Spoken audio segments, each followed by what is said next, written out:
Peldo Cabalen, May Peldo, Central Luzon. Pila na mo pong oras at akitane ing pamagaslag ang naning makule at masalang parol Fernandino kini pong Robinson Star Mills kini pong syudad ni San Fernando, Pampanga. Kini pong kaurasan na ini kaya betaya po Mr. Louis Clemente manibat po kini kaya katamong City Public Order and Safety Coordinating Office. Pisabihan tayo pong ditak ang ining sitwasyon na po ning trapiko kini pong syudad kabang pong gaganapan niya ining Giant Lantern Festival kini pong syudad. Sir Louis, good afternoon po. Kumusta po yung assessment you when it comes to traffic? Nano-nano na pong effort pamagadya inggawa na po ning City Public Order and Safety Coordinating Office? Yes, may pagat panapon Sir Felix. Of course, malambat na niya pong pega dyan kaya kami pong departamento ining Giant Lantern Festival. Specifically po kaya pamag-manage na ning traffic. Nandun pong bagya, medyo may ka-experience na pong light to moderate na traffic condition, lalong-lalo na po rin pong manibatan kaya sa Abad Santos Avenue kaya ning parte na ning intersection. Papunta po ka rin kaya katamo pong mall area. Of course, obviously, atin kami pong pansinan na pamagdagdag na rin kaya katamo pong motorista. Siguro rin aliwa, may mag-mall na la, bangka nita, may kapagparimla na la, and then afterwards, manalbela po kaya katamo pong Giant Lantern Festival. Sir, abe-abe po yung kakatamong factors when it comes to traffic congestion ngayon ng Aldongay nini. Ing holiday rush at suya po ining Giant Lantern at miyaliwa pa pong events kini Pampanga na mapalyari. Nanula po retang kakatamong traffic control measures na gewa. Atin tamo po bang alternate routes or what? Yes, actually, may gumpisa po itong kapansin-pansin na pamagdagdag na rin motorista tamo kendalan. Nya pa pong December 7. Nung atatandaan nyo po kanitala may magluwal, may mag-announce ka din may bonus sa mamag-obra. So again, may adya na kami po, particularly kaya ni pong celebration ng Giant Lantern Festival. Kaya pong alternate route, ngayon kasalukuyan, actually alata naman po talaga, dati tayo naman pong gagamitan. Ini pong kaya ni King Eastgate Subdivision, papagamit na po din kaya katamong Mikibandi. So ini po malyari din pong gamitan, reta pong kaya katamong Kabalen, kasyudad na Manalbe, Potambengi, manibatan po kaya ni Banda King San Jose, then po manibatan Santo Tomas, then pong aliwa pang barangay Banda kaya ni King South, malyari din pong gamitan. At of course, din naman pong manibatan King Norte, alala pong aliwang dalanan kaya nadwala mo po pala. Pwede lang pong dumalang kaya ni King Henlex or ini po King MacArthur and then muntalapin po kaya ni Jose Abad Santos Avenue. Sir, pangaras po keng traffic aliwambong po itang traffic control measures ang popuretang ruta ilang importante ken. When it comes to manpower po, kumusta naman po yung manpower? Pilan la pong enforcers or traffic marshals or constables din kaya katamong makadeploy ngayon ng Aldongay ni? Yes, Sir Felix, actually ini pong management ng po ng GLF tamo. Maka-under tamo pong Unified Command. We are employing the principles of Incident Command System. Of course, siyempre po, as per mandate, kami po si POSCO, kaya kami po makatutok traffic management. Ating kami pong makarikil personnel, 128 or to more or less po na hanggang 130 na preposition na po. Actually, as I speak right now, makapwesto na po kanyan din. Data pong regular ming babantayan at ilang tao rin. And may dagdag kami pin po kaya ni Banda Kinjasa ulipin pong mag-expect kami. Potang bagya kanini, itang influx na po rin kaya kata motorista. Akit na mo po substantially, mika increase po kanini. Sir, kareta pong karagdagan na reta no ka rin la po many but data internally within the city government or pipasaw ta pong augmentation from provincial or karing barangay po? Makanano tala po nga source detang taong reta? Actually po, matula kami po ngayon ng Banwa ngayon, iking pamag-celebrata mo pong Giant Lantern Festival. Uling may kiabeya po kayong preparasyon ng kaya katamo pong PPO. We were invited by our, no less than our provincial director po na, Sir Levi Hope Basilio, may padagdag niya pong PNP personnel. Aside po ka rin augmentation na po ng PNP, atin tamo mo naman pong volunteers.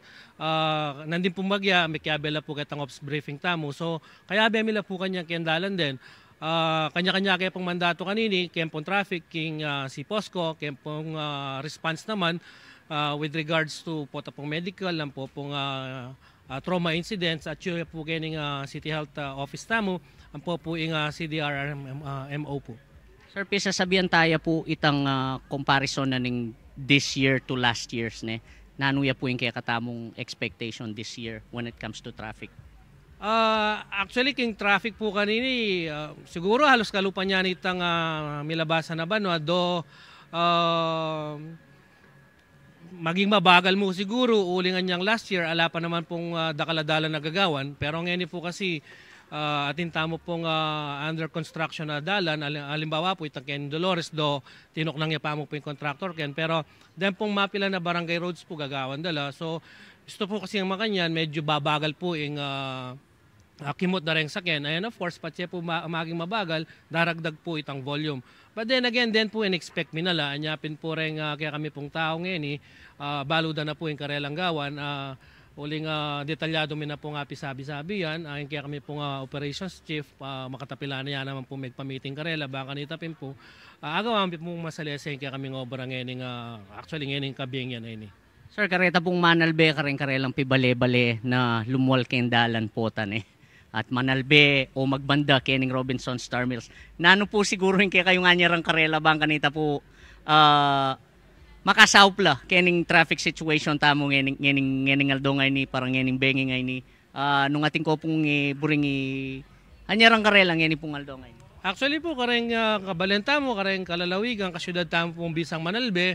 Yung advice mi po karela mas masanting ngeni pa mo po Montano Kenny bakit na po talagang I enjoyed akit ang magumpisa yung kaya katamang Giant Lantern Festival kasi nung po tala pong bagya magbiyahe kanyan bukod po kasi king of course yung celebration na po tayong bagya itapa po nga rush hour po maka-experience na pong moderate to heavy traffic so medyo makompromiso ya po itang pamamuntada Kenny. Sir Louie, nandin pong mapilang pa mga 30 minutes ago ikit da kayo po kitang kini pong Robinsons, kini pong terminal na misasabi-sabi bala mo briefing ya. Nung malyari ko kay pundinan dita ka snippets karetang nung nanong nga pisabihan kitang briefing ay ta ang po nino-nino po retang personnel involved na tinagon kitang operations brief ay ta. Opo, kalupa na po ni nga banggit ko nandin olimpin pong atin tamo pong incident management team manibala kining celebration na ini. We are employing po the different principles na po ng incident command system. Ngayon pong bengi maka-unified command command tamo po at lula po ring incident commander tamo Sir Raymond Del Rosario, yung kaya tamo pong chief of police, ang po yung city health officer. So nandin pong bagya may operational briefing tamo. So may remind tamo mo po karening kaya katamo pong responders nung nanuya po itang karelang obligasyon at nanuya po itang karelang priority po atang magumpisa na po ining kaya katamong selebrasyon. Bukod po kanita syempre buritala naman pong ipalto itang kapasidad na po ning syudad when it comes po kaya tang pamagresponde ang po atang mag-manage lang incident ng kalupanan ng Giant Lantern Festival. At sula po rin kaya katamo pong kapulisan, at sula po rin kaya katamong Bureau of Fire, City Health, yung CPOSCO po, ang po yung opisina ng Sir Raymond. And again, atin tama po pong mikyabing volunteers, atin tama pong guardian, nung ako pong magkamali, and balo ko po, atin tama mo naman pong kayabe from Red Cross.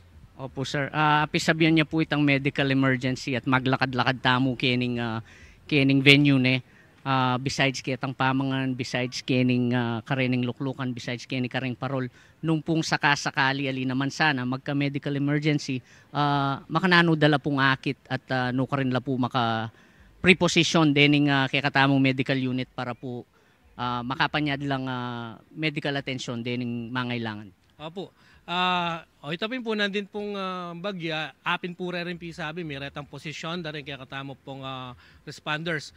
Kaya tapong kutang nyo, karen kaya katamo pong medical unit na makadeploy. So, more or less po tintamong 3 hanggang 4 po, kaya beno po rin volunteers tamo ken. So, atin tamo pong 3 medical unit na preposition po, kaya po mismo venue tamo. And aside from that, then pong aliwata mo pang partner agency at ila naman pong kanya-kanyang tent din. So for any eventuality po, makayadjata mo pong magresponde. Pero kami po kasi yung panalangin mi, itangeke magamit, itangeke magresponde. Puri na pong sabihan nita, ala pong milyaring incidente. Sir, panauli po, nanuya po ang mensahe na ning si Posco para po karen po, ali mo po siguro karen Fernandino para karen tumagon at bisang manalbe kening kaya katamong kapanayan na event. Of course, si kami po, panabilin mi, kaya katamo pong kabalen, kasyudad, kalalawigan ng Montaqueni. Muna po mag-enjoy. Pero tayo po kakalingwan kaya pa mag-enjoy tamo po kaya nga Giant Lantern Festival na dapat tayo po kakalingwan ng safety. Kaya po, kailangan po parati pong presence of mind na lalong-lalo na po impisa sa benta mo ngayon, marakal na pong tao rin datang. So, mas masanting po parati pong safety first ting employ tamo po karen balang sarili tamo.